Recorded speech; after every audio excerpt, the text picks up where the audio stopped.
Let's begin with the foundations. We'll discuss David Beckham. This is another lecture. I'm Alexei.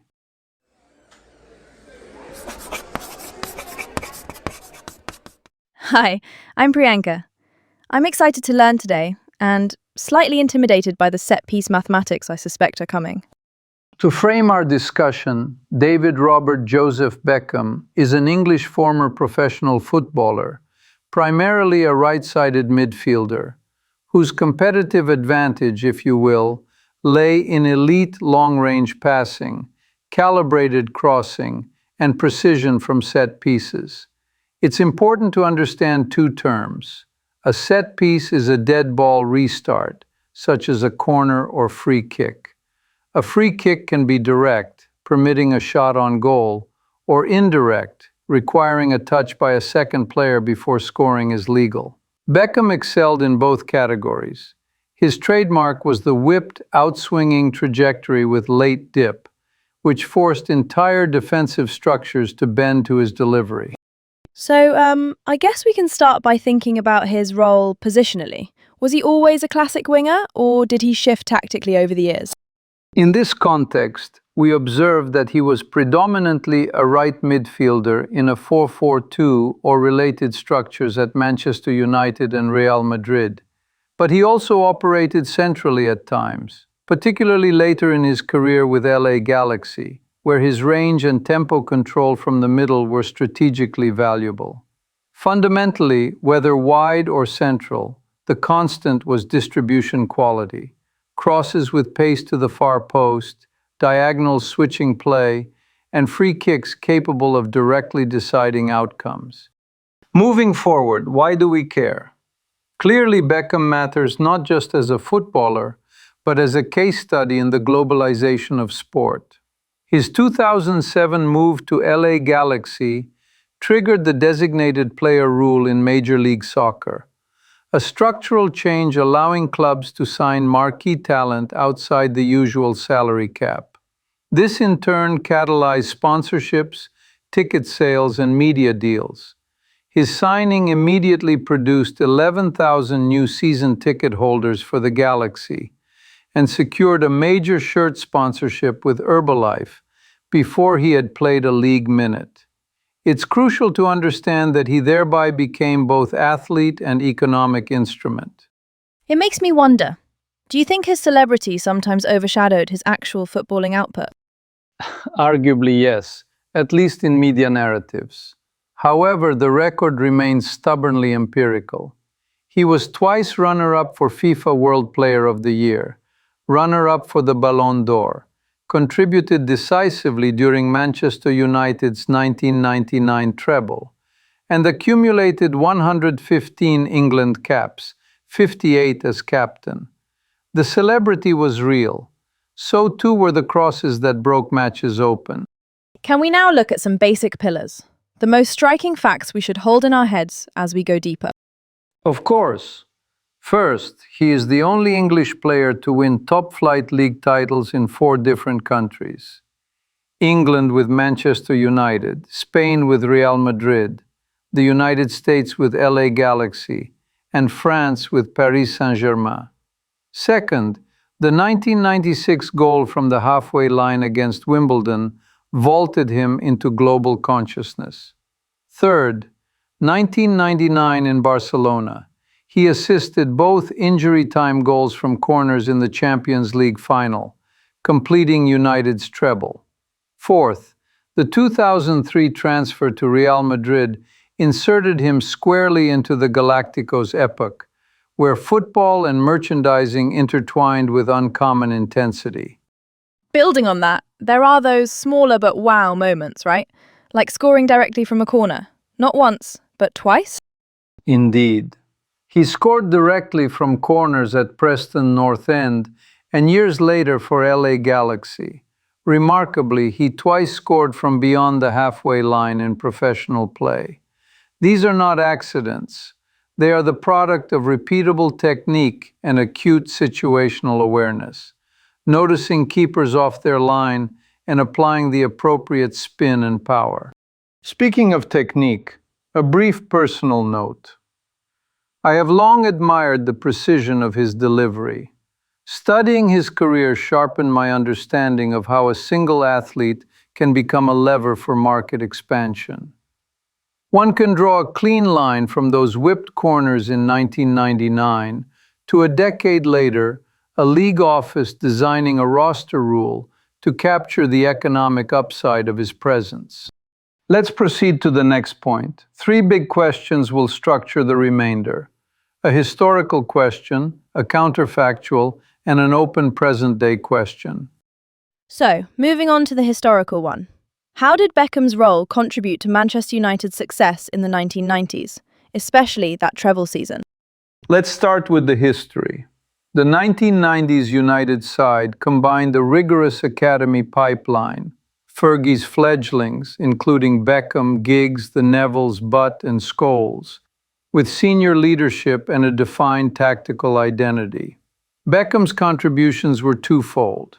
One, continuous chance creation, league-high assists, relentless service from the right, and long diagonals that accelerated attacks.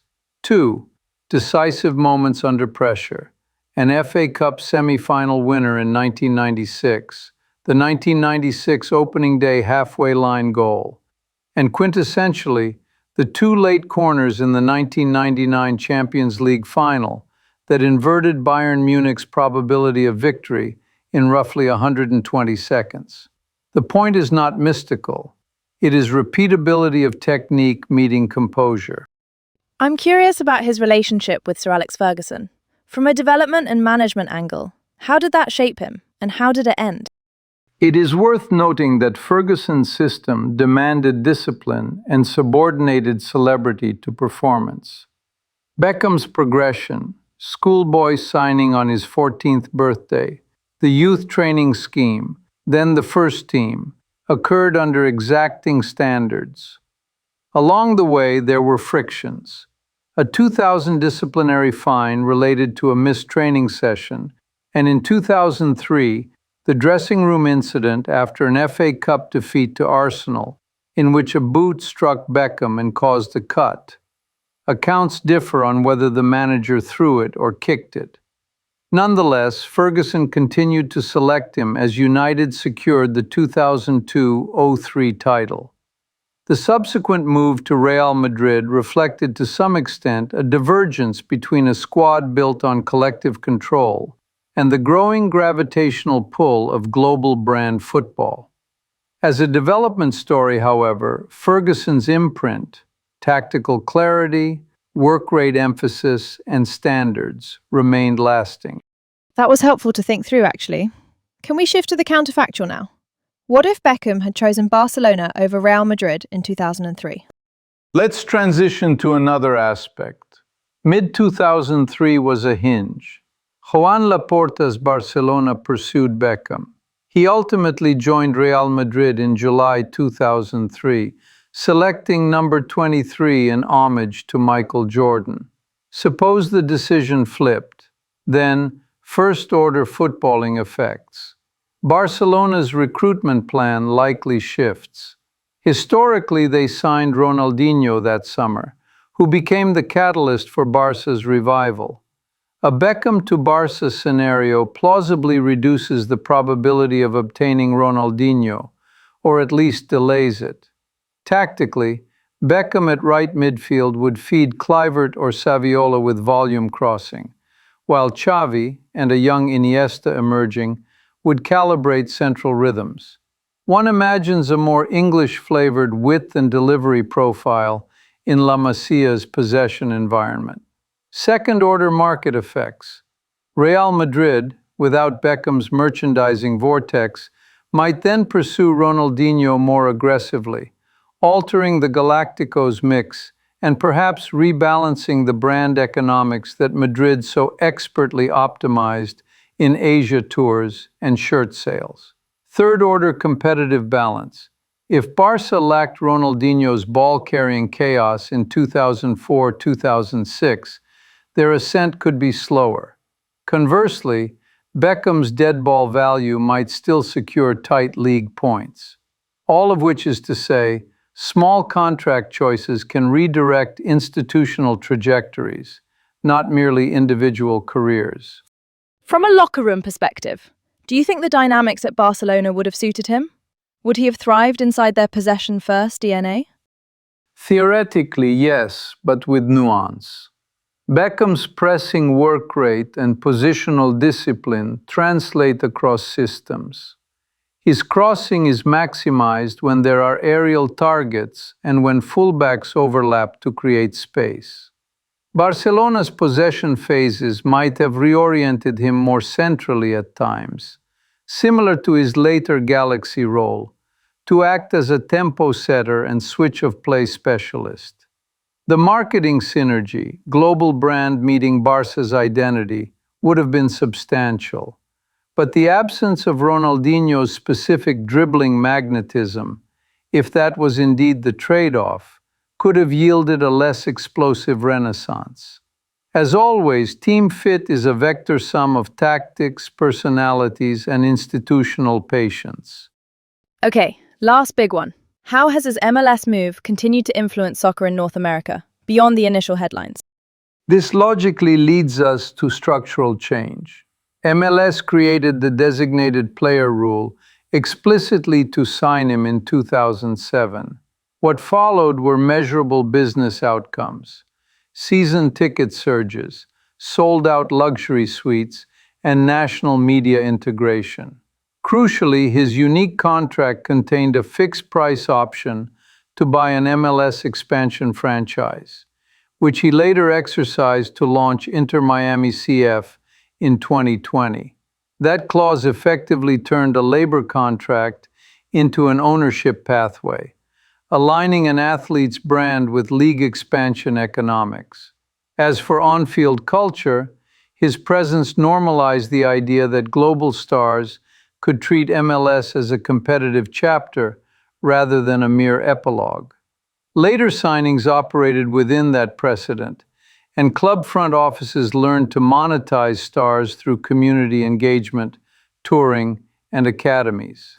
And young players, does his legacy trickle down to how kids train or dream about careers in the league? To some extent, yes. Role models change aspiration sets. Beckham reframed what an American soccer career could look like in global context. Academies now emphasize technical repetition on dead balls as a legitimate differentiator, and ownership groups, his included, signal a pathway from local development to international relevance. It is worth noting, too, his philanthropic work with UNICEF and his decision to donate his entire PSG salary to a children's charity. These set a civic template alongside the athletic one. Still, we need longitudinal research.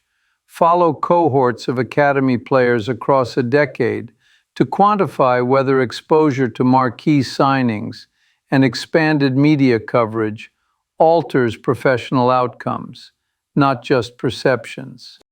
To summarize, Beckham is both a remarkably consistent right-sided playmaker and a cultural industrial phenomenon. Historically, he helped drive Manchester United's 1990s dominance and the 1999 treble with decisive deliveries. Counterfactually, a 2003 move to Barcelona might have reconfigured both clubs' trajectories and La Liga's competitive equilibrium. In the present, his MLS chapter reshaped league economics and governance, culminating in ownership with Inter Miami. For further study, we can look at the Galacticos era more broadly and how leagues design rules like the designated player mechanism. Thank you for walking us through the details. This then completes our present analysis. Thank you for listening, and goodbye.